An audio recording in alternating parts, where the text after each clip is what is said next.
Bismillahirrahmanirrahim. Assalamualaikum warahmatullahi wabarakatuh.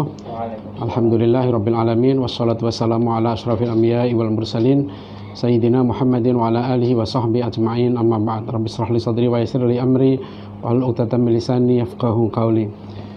Bapak Ibu hadirin saudara sekalian yang dirahmati Allah, alhamdulillah kita semua pada sore hari ini ya waktu Indonesia Barat tepat pukul 17, pukul 5 sore. Alhamdulillah kita semua bersyukur kepada Allah Subhanahu wa taala dalam suasana musibah yang masih kita alami dan juga umat manusia mengalaminya. Kita semua masih diberikan nikmat Allah ya, nikmat kesehatan, apalagi kita mendapatkan nikmat iman, Islam dan juga nikmat waktu yang kita masih disediakan untuk melakukan aktivitas ibadah kita pada hari ini. Dan kita bersyukur ya pada Allah Subhanahu wa taala. 2 bulan yang lalu kita sudah berdoa pada Allah, mudah-mudahan dipanjangkan umur kita ya, disampaikanlah kita untuk berjumpa dengan Ramadan 1441 Hijriah. Alhamdulillah doa kita semua dikabulkan oleh Allah. Mudah-mudahan sekali lagi kita bisa mengoptimalkan ya, memanfaatkan nikmat Allah yang luar biasa ini. Dan Bapak Ibu saudara sekalian, saya pribadi ingin mengoptimalkan ya, aktivitas ibadah pada bulan Ramadan ini dengan aktivitas keilmuan, di mana kita semua mudah-mudahan bisa mengoptimalkan, menjadikan bulan Ramadan ini sebagai bulan ibadah dan terutama juga bulan ilmu ya. Saya punya pengalaman pribadi yang menurut saya sangat indah ya, ketika saya masih di bangku SMA pada tahun 1981 sampai 84 di Bojonegoro. Waktu itu saya mondok nyantri di pesantren Ar-Rasyid Kendal Bojonegoro. Saya di sekolah di SMA Negeri 2, sekarang dulu SMPP namanya, Sekolah Menengah Persiapan Pembangunan. Waktu itu 2 kali kalau bulan Ramadan saya sempat bahkan 3 kali ya, 3 tahun berturut-turut selama saya SMA itu saya mengikuti program yang disebut dengan PASAN. PASAN itu kita mondok selama 25 hari ya di bulan Ramadan, dari tanggal 1 Ramadan sampai 25 Ramadan. Dan selama 25 hari itu kita betul-betul mengoptimalkan ya waktu Ramadan itu dengan aktivitas keilmuan. Dari habis subuh kita sudah ngaji kitab, biasanya kita ngaji kitab Riyadhus Shalihin, nanti sampai istirahat sebentar, duha, kita sambung baca kitab lagi gitu ya, sampai menjelang zuhur.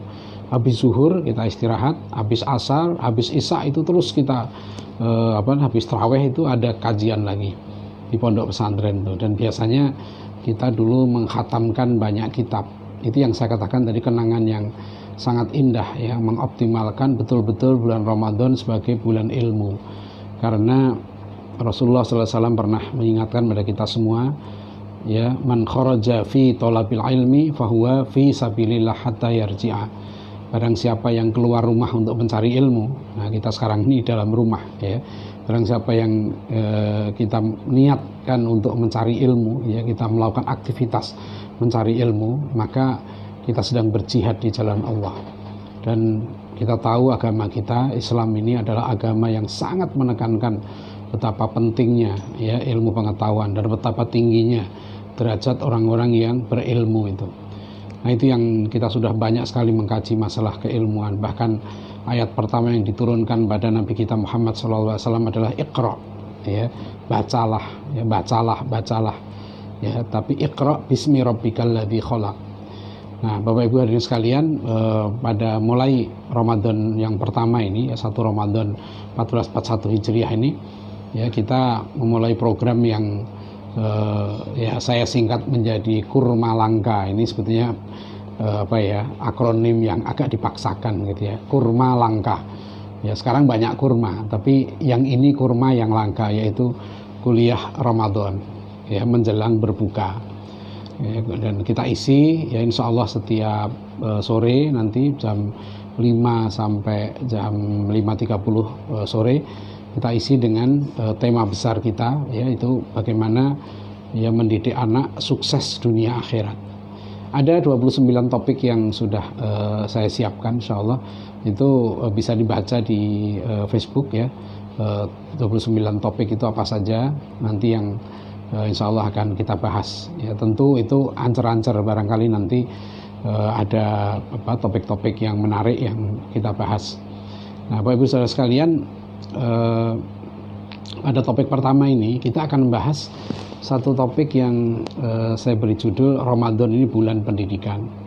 Ya, kenapa Ramadan bulan pendidikan? Hari ini ada komentar saya di Harian Republika ya, tentang komentar saya, Ramadan ini bulan pendidikan yang seharusnya bulan pendidikan ini betul-betul dioptimalkan ya oleh kita semua dan juga terutama oleh pemerintah.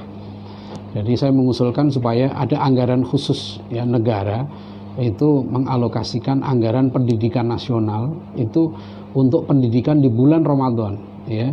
Di bulan Ramadan inilah seharusnya gitu ya ada kucuran anggaran apapun bentuknya, terutama adalah anggaran untuk mengoptimalkan ya berbagai kajian ya, apalagi sekarang dengan era online begini ini kita bisa mengoptimalkan ya kajian-kajian yang intensif ya, terutama kajian-kajian yang seputar bagaimana meningkatkan kualitas ya diri kita.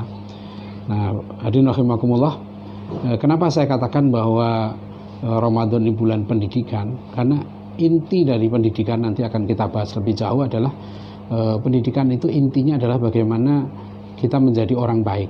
Seluruh proses ya yang mendidik seseorang ya menjadi manusia yang baik itu namanya pendidikan.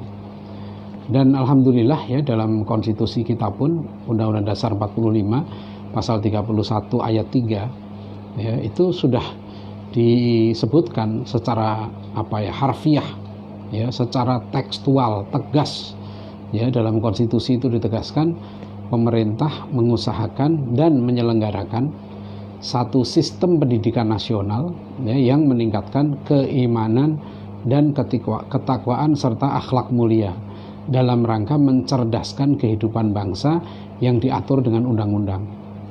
Jadi rahimahullah, ini sangat penting kita cermati betul ya, karena saya dalam berbagai kesempatan ya ratusan kali menguji disertasi doktor bidang pendidikan itu banyak sekali bahkan kandidat doktor pendidikan Islam itu yang tidak mengerti ya pasal 31 ayat 3 ini ya, bahwa sebetulnya tugas pemerintah itu adalah menyelenggarakan satu sistem pendidikan nasional yang meningkatkan keimanan dan ketakwaan serta akhlak mulia. Nah, coba bayangkan ya. Sementara itu ibadah Ramadan ya, saum Ramadan ini ya terutama itu juga ditekankan tujuannya la'allakum tattaqun ya. Ya ayyuhalladzina amanu kutiba alaikumussyam kama kutiba alal ladzina min qablikum la'allakum tattaqun. Jadi Al-Qur'an menegaskan ya kita diwajibkan berpuasa, tujuannya takwa. Pendidikan nasional kita tujuannya beriman, bertakwa, berakhlak mulia. Itu tujuan manusia Indonesia seharusnya ya melalui proses pendidikan itu. Nah, dari sini aja kita sudah bisa mengevaluasi ya. Manusia beriman itu apa, manusia bertakwa itu apa, manusia berakhlak mulia itu apa. Nah, aneh kan ketika kemudian ya justru kita mengikuti konsep-konsep pendidikan yang mereduksi ya hakikat pendidikan nasional itu, yang tujuannya adalah membentuk manusia yang baik, manusia yang beriman, bertakwa, berakhlak mulia. Tapi direduksi tujuan pendidikan itu hanya sekedar bagaimana mengembangkan potensi anak didik ya supaya dia bisa bekerja ya, mencari nafkah ya. Jadi tujuan yang jauh lebih kecil ya itu tidak salah, itu hanya sebagian kecil dari tujuan pendidikan seharusnya ya. So, kalau tujuannya salah ya maka nanti kayaknya nyusun kurikulumnya juga salah ya. Jadi Bapak Ibu Saudara sekalian, kalau ini kolega saya, senior saya, Profesor Ahmad Tafsir ya, pakar pendidikan yang umurnya hampir 80 tahun. Beliau mengajar juga di Universitas Ibnu Khaldun Bogor. Ya, kami kalau menguji disertasi gitu ya, membimbing disertasi itu sering ya Profesor Ahmad Tafsir ini selalu mengingatkan. Pokoknya kalau bicara tentang pendidikan ya pegang 4 hal kata beliau. 1, tujuannya, ya, tujuannya apa, gitu ya. Kedua, kurikulumnya, ya. Ketiga, programnya. Keempat, evaluasinya. Nah, menetapkan tujuan pendidikan ini yang sangat penting. Ya, jadi saya setiap ketemu dengan pengelola lembaga pendidikan selalu saya ingatkan, kalau kita mau membentuk pendidikan yang baik, maka tetapkan dulu tujuannya. Tujuan pendidikan apa? Tujuan pendidikan misalnya membentuk manusia beriman, bertakwa, berakhlak mulia. Nah, tujuan itu nanti kita turunkan ya dalam bentuk ya terperinci berupa target-target kompetensi pendidikan. Dan target kompetensi pendidikan ini bisa berbeda ya untuk setiap jenjang dan untuk setiap bahkan setiap anak itu bisa berbeda. Makanya nanti setiap anak bisa punya kurikulum yang berbeda karena tujuannya berbeda. Jadi tujuan itu dicapai melalui kurikulum, makanya namanya kurikulum. Kurikulum itu adalah lintasan, jalan untuk mencapai tujuan. Jadi kalau selalu kita bicara kurikulum 2004, kurikulum 2013, kita bicara kurikulum, tujuannya apa dulu? Tujuan pendidikan kita ini apa? Tujuannya sudah betul nggak? Dan tujuan itu sudahkah kita jabarkan dalam bentuk kompetensi-kompetensi pendidikan? Ya, target-target kompetensi itu. Ya, kalau dalam Permendikbud nomor 20 tahun 2016 di zaman Pak Anies Baswedan jadi Mendikbud, beliau mengeluarkan permen ya, peraturan menteri nomor 20 tahun 2016 tentang SKL ya kan, standar kompetensi lulusan. Ada 3 yang diukur dari situ siswa itu. Ya, yaitu sikap gitu ya, sikap, kemudian yang kedua pengetahuan, ketiga keterampilan. Nah, Bapak Ibu Saudara sekalian, saya ingin kita kembali kepada topik kita yang pertama. Ini adalah memanfaatkan betul Ramadan ini sebagai bulan pendidikan ya. Jadi inilah bulan untuk mendidik kita semua ya, untuk menjadi orang baik ya, karena orang yang terbaik itu yang takwa ya. Inna akramakum indallahi atqakum, yang paling mulia di antara kamu yang takwa ya. Bahkan kita ini diajari doa ya, Rabbana hablana min aswajina wa dzurriyyatina qurrata a'yun waj'alna lil muttaqina imama ya, waj'alna lil muttaqina imama. Ya Allah, jadikanlah kami ini imam bagi orang-orang yang bertakwa. Menjadi orang takwa itu mulia, menjadi orang takwa itu susah, karena kita mau meraih derajat kemuliaan itu tidak mudah ya. Lalu kita suruh berdoa ya, jadikanlah kami imam ya, waj'alna lil muttaqina imama ya. Nah, ini kesempatan yang luar biasa ya. Kalau dalam lagu Indonesia Raya kita kan, bangunlah jiwanya, bangunlah badannya. Dan jiwa itu ya, pembangunan jiwa itu yang dijamin dalam Al-Quran. Orang yang sukses membangun jiwanya, maka dia akan menang ya, dia akan sukses ya, karena dia berhasil membangun jiwanya. Qad aflaha man zakkaha wa qad khaba man dassaha ya. Qad aflaha man zakkaha, sungguh menang ya orang-orang yang mensucikan jiwanya ya, dan sungguh akan binasa, hancur orang-orang yang mengotori jiwanya. Nah, ibadah saum inilah Bapak Ibu Saudara sekalian ya, ibadah Ramadan ini yang luar biasa ya, menempa, mendidik jiwa kita supaya betul-betul jiwa kita itu ya bersih ya. Bagaimana kita dididik ya menjadi manusia ya yang benar-benar semakin takwa ya, kita semakin takut pada Allah ya, kita semakin berhati-hati ya, khawatir kalau kita tidak menjalankan perintah Allah, takut Allah murka pada kita ya, kita takut melanggar larangan Allah.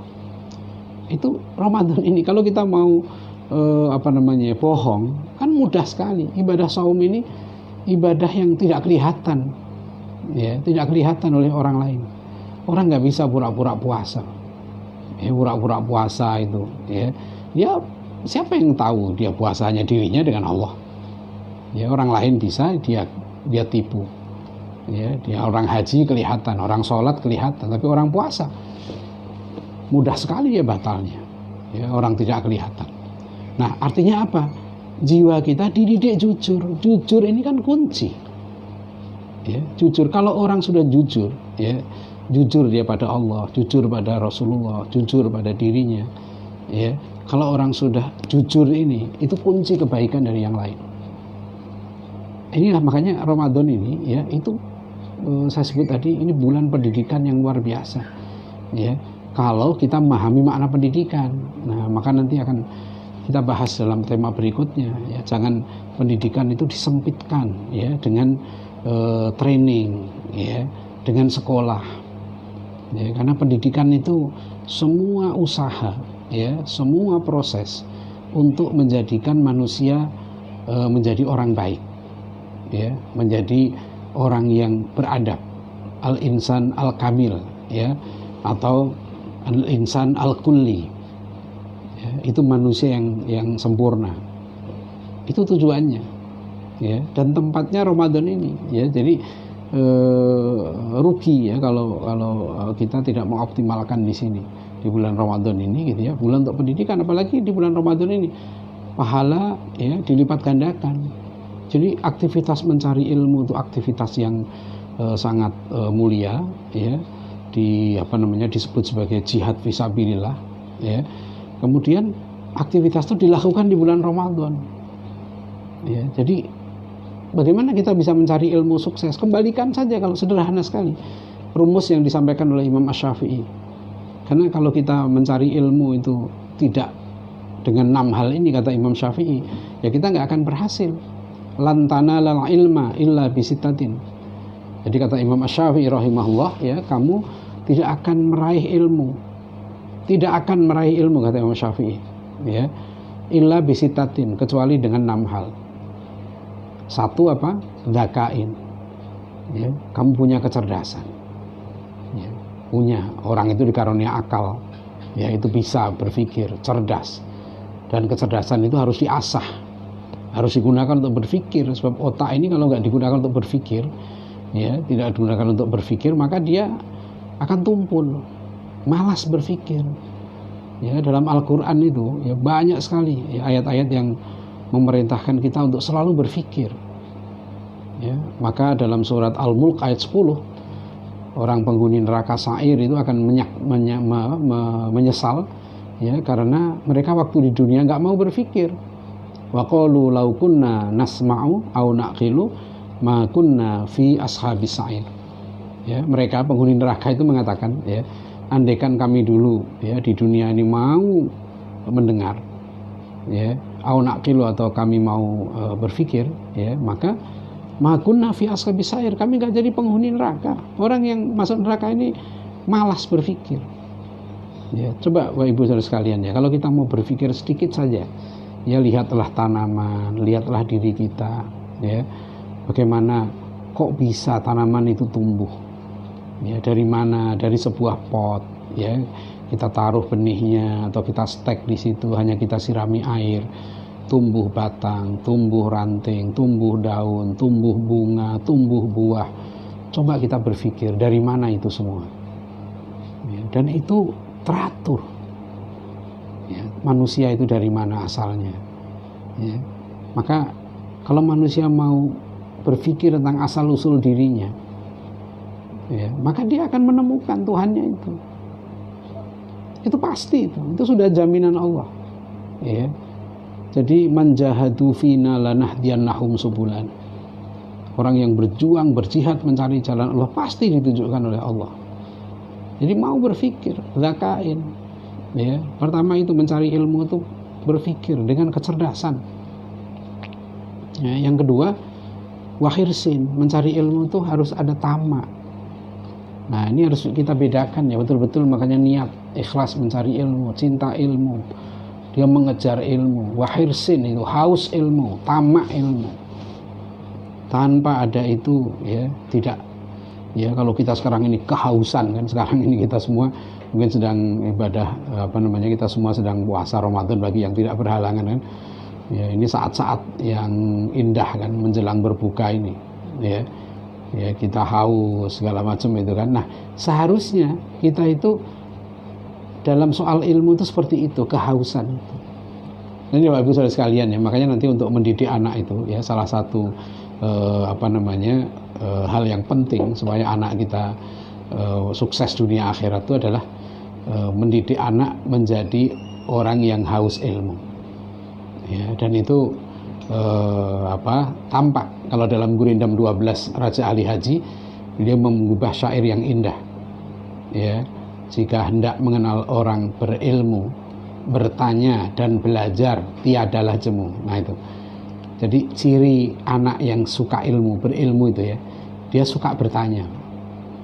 Ya, jadi jangan, kalau ada anak-anak yang suka bertanya itu jangan dibentak-bentak gitu ya. Kadang-kadang kan ada, kita lagi sibuk begini, anak-anak terus, "Lah diem apa sih?" Ah gitu loh. Nah itu jangan sampai begitu. Ya, jadi kadang-kala kita orang tua ini nggak mau repot gitu ya, anak disuruh diem aja gitu ya. Padahal sebetulnya nggak begitu. Tapi tentu ya bertanya itu ada adab, ya tidak asal bertanya. Ya, jadi bertanya itu pun tidak sembarangan, ya. Ada adabnya. Nah, anak diajari bagaimana bertanya itu, karena bertanya dan belajar tiadalah jemu. Itu jika hendak mengenal orang yang berilmu, kata Raja Ali Haji ini dalam syair Gurindam 12 yang terkenal itu. Jadi wahirsin, harus tamak. Ya, kalau mau dapat ilmu kita nggak tamak nggak bisa. Ya, jadi bulan Ramadan ini harus kita usahakan. Ya, makanya selalu bertanya, berpikir, merenung. Ya, saya pernah mengalami satu peristiwa yang unik waktu saya sedang riset penelitian 2 bulan tentang konsep adab Prof. Naqib Alatas di Kesis, ya, tahun 2014. Waktu itu saya diajak Profesor Muhammad Nur ke ruangan beliau. Alhamdulillah setelah makan siang Profesor Alatas juga berkesempatan hadir di ruang Profesor Muhammad Nur. Kemudian kami berbincang, ya saya nggak berbincang, saya dengerin aja di situ kan. Dengerin, ada kebetulan dokter dari Turki gitu. Dokter dari Turki itu datang bertanya pada Prof. Alatas, "Prof, saya baca buku Prof. Alatas ini tentang sufi ini, berkali-kali saya nggak paham, Prof." Ya, dan jawab Prof. Alatas, "Ya baca terus, berpikir dan berpikir." Sebab kata beliau, saya pun menulis ini, setiap kata itu juga saya berpikir. Ya, jadi berpikir ini harus menjadi tradisi kita, merenung, berpikir, ya, tadabbur, ya, kita diskusi supaya ilmu itu hidup.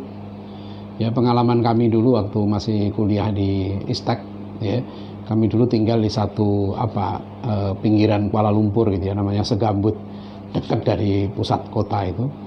Ya, di situ saya bertetangga dengan Pak Dr. Hamid Zarkasi, ada Pak Dr. Arifin Ismail, ada Atrin Armas, ya, dan sebagainya di situ gitu. Nah, suasana waktu itu kami rasakan gitu ya, baik di rumah, baik di kampus, itu suasananya itu suasana ilmu. Ya, hal yang sama dulu saya rasakan waktu saya di pondok. Waktu saya kelas 1 SMA, saya mesantren gitu ya, itu suasana keilmuan. Jadi kita itu dibuat seperti kehausan. Ya, ilmu tuh senang gitu, dapat ilmu, belajar ilmu. Nah inilah, kalau pendidikan kita nggak begini, kita gagal. Ya, kalau pendidikan kita tidak menanamkan, kata Imam Syafi'i tadi, wahirsin, ya kita gagal. Jadi jangan, maka di sini pentingnya seorang guru ya, jangan dicekoi, itu akhirnya orang muntah, karena dia akhirnya tidak lezat. Wahirsin, ya, orang harus tamak ilmu. Ya, kemudian yang ketiga wastibarin, sabar, mencari ilmu itu sabar. Keempat wabulghatin, nih perlu pengorbanan biaya. Ya, cara kita ini sangat sederhana. Ya, alhamdulillah ada beberapa guru muda ya yang berkhidmat di pesantren ini gitu ya, membantu pendidikan, karena kan pesantren ini meskipun santrinya di rumah tapi pendidikan jalan terus. Para santri semua, para mahasiswa Taqwa College ini juga ada yang dari Medan, dari Rio, di Bandung ya, dari Semarang, semua ini sedang mengikuti kuliah juga. Ya, ini sekecil apapun kita ada wabulghatin, ada biayanya. Ya, jadi kita perlu pengorbanan. Ya, kita perlu, Bapak Ibu sekalian juga harus punya pulsa, ya kan? Itu penting. Ya, kuota. Ya, kan katanya sekarang ini bukan hanya yang dikejar orang, bukan hanya tahta, harta dan tahta, harta dan wanita, tapi juga kuota. Ya, kuota pulsa itu penting seperti sekarang ini. Ya, bulghatin. Dan yang kelima adalah wa irsadi ustadzin. Ya, itu perlu bimbingan guru. Jadi belajar itu ada bimbingan guru, ya. Ada yang mengarahkan, ada kurikulumnya. Sebab bahaya kalau orang ya dimasukkan ke perpustakaan, ya isinya 5.000 judul buku, ya, suruh baca semua buku itu tanpa diarahkan gitu ya, pokoknya kamu baca semua itu, ya dia bukan dapat ilmu, ya keluar dia bisa gila dia, ya, dan banyak informasi belum tentu dia berilmu, karena ilmu itu hadirnya makna, kata Prof. Naqib Alatas, hadirnya makna dalam diri kita dan sampainya kita pada makna itu, nah itu dapat ilmu. Jadi ada makna, ya kita meskipun komputer itu banyak informasi, ya kita tidak bisa mengatakan komputer itu berilmu, ya itu penjelasan Profesor Muhammad Nur dalam bukunya Budaya Ilmu itu. Jadi Bapak Ibu Saudara sekalian, ini sangat penting ya, bimbingan guru ini penting sekali ya. Jadi makanya nanti kalau anak kita mau benar nanti dalam bab berikutnya gitu, salah satu adab penting dalam mencari ilmu itu adalah adab memilih guru yang benar ya. Banyak orang tersesat ya karena salah pilih guru. Ya, dia anaknya bukan nyari guru, dia nyari gedung. Ya, jadi salah. Ya, jadi padahal mencari ilmu itu kepada guru, bukan kepada gedung. Dan gurunya sekuler, gurunya liberal, ya, gurunya homo, ya, gurunya ateis. Udah, ya. Itu resikonya tinggi, ya. Resikonya tinggi. Ya, jadi wa irsadi ustadzi. Dan yang terakhir adalah watuli zamanin. Ya, perlu waktu yang panjang. Ya tentu kuliah kita seperti ini singkat, 30 menit ini hanya semacam etalase saja untuk kita nanti mendalami lebih jauh lagi ya. Jadi saya ingin simpulkan waktu kita sangat terbatas, nggak apa-apa ya, singkat-singkat, bahwa kita harus gunakan Ramadan ini pertama sebagai bulan untuk menempa diri kita menjadi manusia yang lebih baik, membersihkan jiwa kita, karena qad aflaha man zakkaha wa qad khaba man dassaha. Karena puasa Ramadan ini dominan sekali ibadah kita itu fisik. Ya, kita menahan makan dan minum dan hal-hal yang membatalkan puasa dari terbit fajar sampai maghrib. Tapi tujuannya takwa. Ya, la'allakum tattaqun. Puasalah kamu supaya kamu takwa. Ya, ya syukur-syukur kurus. Gitu ya, syukur-syukur berat bagi yang gemuk ya. Syukur-syukur beratnya menjadi ideal, itu syukur-syukur, tapi bukan puasalah kamu supaya berat kamu ideal, bukan begitu ya. Puasalah kamu supaya tak ya. Nah bagus kalau kemudian beratnya menjadi ideal ya. Jadi kalau niatnya puasa ini apa, jadi kita harus tahu tujuan itu. Seperti kita makan itu tahu tujuannya. Sebab kalau kita nggak tahu tujuannya ya, dikira makan itu masukkan suatu ke dalam mulut kemudian dikunyah-kunyah ya kan, lalu ditelan gitu kan. Setelah ditelan sampai perut merasa sudah tercapai ya tujuan makan. Kan makan itu memasukkan suatu ke dalam mulut, dikunyah-kunyah, rasanya enak, ditelan. Kan bukan itu. Tujuan makan itu bukan sekedar enaknya kan. Tujuan makan itu kita juga mendapatkan nutrisi, mendapatkan gizi yang baik. Itu untuk energi kita, untuk aktivitas bertahan, bahkan untuk dalam era corona ini ya kan, untuk meningkatkan imunitas kita. Itu tujuan makan. Makanya makan bukan sekedar itu saja. Nah puasa ini bukan sekedar makan dan minum, menahan makan dan minum dan lain-lain untuk supaya kita menunggu berbuka selesai, bukan itu. Ada tujuannya, la'allakum tattaqun. Kalau itu saja, itu yang disabdakan Rasulullah SAW. Ya, kam min shaimin laisa lahu min siyamihi illal ju' wal atas. Banyak orang yang puasa tapi nggak dapat apa-apa kecuali lapar dan dahaga. Nah kita nggak ingin itu. Kita ingin menjadikan puasa ini bulan pendidikan, bulan untuk mendidik diri kita, ya, bulan untuk menempa diri kita. Ya makanya kita hayati betul ya puasa kita itu, puasa lahir, puasa batin, puasa anggota tubuh kita, puasa pikiran kita, ya itu mendidik pikiran kita. Ya di era Ramadan ini janganlah kita sudahlah, jangan berpikir yang macam-macam ya. Mulut kita jaga jangan menfitnah, jari kita jangan mencet tombol seenaknya ya, nge-share berita yang tidak benar ya. Kita pastikan dulu kebenarannya berita itu ya, jangan sampai berita itu belum kita cek dan recheck ya, belum kita tabayyun, belum kita tasabut ya, belum kita pastikan, tiba-tiba sudah kita share ternyata keliru. Karena sekarang ini luar biasa loh tipuan-tipuan grafis itu. Kira-kira kita seperti screenshot gitu ya, dari satu berita ternyata salah. Itu sudah direkayasa. Ya, jadi ini puasa batin kita, puasa pikiran kita, puasa hati kita. Itu pendidikan yang sebenarnya itu. Jadi ini puasa itu bulan pendidikan itu di situ. Supaya kita ini jiwa kita sehat. Ya, bangunlah jiwanya, bangunlah badannya. Nah, yang kedua, manfaatkan ya puasa Ramadan ini, bulan Ramadan ini sebagai bulan pendidikan. Kita harus dapat ilmu yang bermanfaat, itu yang penting. Itulah doa yang diajarkan Rasulullah SAW. Allahumma inna nas'aluka ilman nafi'an. Rasulullah tidak mengajari kita, ya Allah berikanlah aku ilmu yang banyak, tapi ilmu yang bermanfaat. Bahkan beliau tegaskan, khairun nas anfa'uhum lin nas. Sebaik-baik manusia itu adalah yang bermanfaat bagi sesama. Ini penting sekali, konsep Rasulullah itu luar biasa, Pak.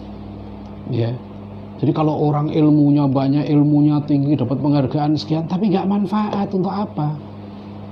Dia menemukan vaksin, menemukan ini, tapi akhirnya manfaatnya untuk dirinya, untuk mengeruk kekayaan. Ya. Saya menerima kiriman video tentang Steve Jobs itu. Ya, bagaimana ketika dia sakit, akhirnya dia sebelum meninggal itu dia pesan banyak hal, akhirnya seluruh hartanya tidak ada nilainya sama sekali. Ya, itu bermanfaat. Ya, jadi kita di bulan Ramadan ini kita usahakan dapat ilmu yang bermanfaat, itu sangat penting. Ya. Nah itulah tadi ya, cara dapat ilmu yang bermanfaat itu pertama niat yang benar. Untuk dapat ilmu yang bermanfaat, kata Syekh Azhar Nursi dalam Ta'limul Muta'lim, ilmu yang bermanfaat itu kriterianya dua. Satu, ilmu itu diamalkan. Dua, ilmu itu diajarkan. Ya. Dan orang untuk dapat ilmu yang bermanfaat, ya, dua saja syaratnya. Satu apa? Niatnya mencari ilmu itu benar. Ikhlas mencari ilmu itu benar. Ya. Jangan mencari ilmu karena yang lain. Ya. Karena ilmu ini betul-betul nilainya tinggi sekali. Yang terutama untuk mendekatkan diri kita kepada Allah. Mengenal siapa Tuhan kita. Ya, itu yang penting, niat ikhlas mencari ilmu. Yang kedua, adab mencari ilmunya itu benar. Ya, kita sekarang manfaatkan ya media online seperti ini. Ada adabnya juga dalam kuliah online. Jadi itu saja Bapak Ibu sekalian ya, kita optimalkan Ramadan kita ini sebagai syahrul ilmi, ya, syahrul ibadah. Ya, bulan pendidikan untuk menempa diri kita ya supaya kita menjadi manusia yang semakin baik dan juga untuk menambah keilmuan kita. Banyak sekali majelis-majelis taklim yang sekarang ustadz-ustadz yang baik. Ya alhamdulillah, ini memudahkan kita ya untuk kita meraih ilmu yang bermanfaat. Mudah-mudahan kita semua diberikan kesehatan oleh Allah SWT ya. Para santri semua tolong jaga ya, jaga kesehatan, jaga buat ya sesenang-senangnya ya. Para orang tua juga mohon kita semua ya mendidik diri kita, karena nanti kita akan mudah-mudahan kita disempurnakan amal ibadah kita sampai Ramadan ini bisa selesai, kita menjalankan aktivitas ibadah kita sebaik-baiknya. Ya demikian ya, silahkan ada kalau mau dilihat topik-topik yang di Facebook ya, itu ada 29 topik yang insya Allah kita siapkan. Dan karena kita nggak ada tanya jawab ya, nggak ada tanya jawab, jadi di Facebook saya itu di poster itu ada, saya cantumkan nomor telepon saya. Jadi kalau nomor WA, kalau ada yang mau diskusi ya tentang pendidikan ya, itu silahkan, kita bisa melalui WA dan nanti bisa kita lewat telepon saja. Ada beberapa yang mengajak berdiskusi tentang pendidikan. Karena insya Allah Bapak Ibu sekalian, ini adalah langkah yang sangat penting menuju kegemilangan masa depan kita. Ya, anak-anak kita sekarang ini adalah amanah dari Allah yang harus kita usahakan. Kita berusaha, apapun hasilnya nanti kita serahkan pada Allah. Ya, kita berusaha. Ya. Baik, ya waktunya mohon maaf sudah lewat 5 menit. Mudah-mudahan bermanfaat. Sekali lagi, billahi taufik wal hidayah. Wassalamualaikum warahmatullahi wabarakatuh.